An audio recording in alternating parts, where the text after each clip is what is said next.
In this tutorial, I'll show you how to edit and customize pages in Confluence. By the end of this tutorial, you'll know how to improve your page layout, add useful content, and make your pages more engaging and easier to navigate. Start by opening the Confluence page you want to edit, then click Edit in the top right corner to enter the page editor. To organize your content, use the Layout option in the toolbar to create 2-column or 3-column sections. This helps you display text, images, and other content side by side for a cleaner layout. Next, customize your page by adding headings, images, emojis, and dividers to separate different sections.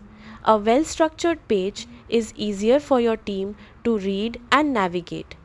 To add interactive content, type to open the macro menu. You can insert useful macros like table of contents, info panel, expand, child pages, or Jira issues to enhance your page and improve collaboration. You can also insert tables, checklists, attachments, links, and media to create a complete workspace for your project or documentation. Once you're happy with your changes, review the page and click Publish to make the updated version available to your team. That's how to edit and customize pages in Confluence. Thanks for watching, and I'll see you in the next tutorial.